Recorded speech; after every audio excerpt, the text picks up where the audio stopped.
Танк без двигателя — это не мобильная боевая машина, а неподвижная огневая точка. Давайте заглянем в моторный отсек и изучим его содержимое.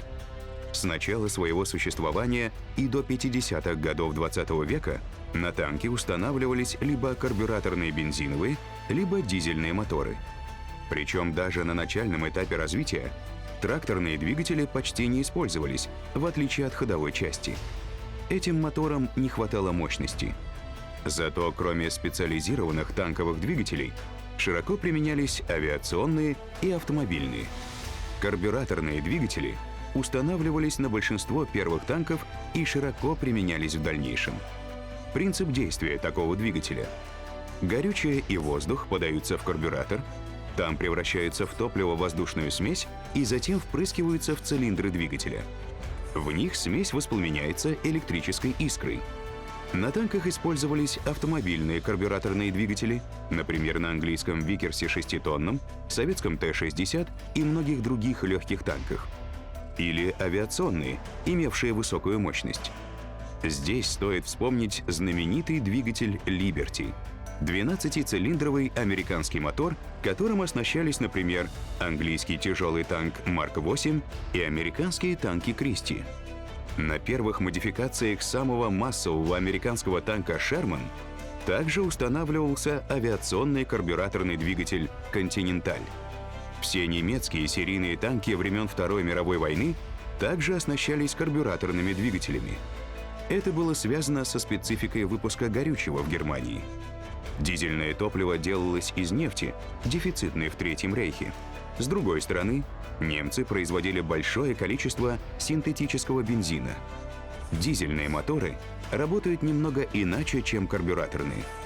В них топливо-воздушная смесь образуется прямо в цилиндре, куда топливо впрыскивается форсункой. Воспламенение происходит от быстрого сжатия поршнем. Дизельные двигатели имеют большую массу, чем карбюраторные. Зато дизель считается наиболее экономичным вариантом двигателя внутреннего сгорания. На танки устанавливались автомобильные, авиационные и специализированные танковые дизели. Например, дизель В-2, который приводил в движение КВ и Т-34, имел авиационные корни. Но применение свое он нашел на танках, тягачах и даже на различных судах. Говорят, что карбюраторные моторы более пожароопасны, чем дизельные. Это не совсем так. В боевых условиях оба типа мотора одинаково уязвимы. Ведь температура при попадании снарядов настолько высока, что может поджечь любое топливо. Безопасность танка от пожара обеспечивается правильностью компоновки, то есть размещением двигателя и топливных баков. Дизельный двигатель менее пожароопасен только в небоевых условиях. С 60-х годов 20 века сначала в опытном порядке, а затем и серийно на танки стали устанавливать газотурбинный двигатель. В нем топливо и сжатый воздух подаются в камеру сгорания, где образуется большое количество продуктов сгорания. Часть мощности двигателя расходуется на сжатие очередной порции воздуха в компрессоре, а часть — на работу собственно двигателя. Первым массовым танком с газотурбинным двигателем стал шведский STRV-103, или, как его часто называют, S-танк. Эта машина без башни производилась с 1966 года.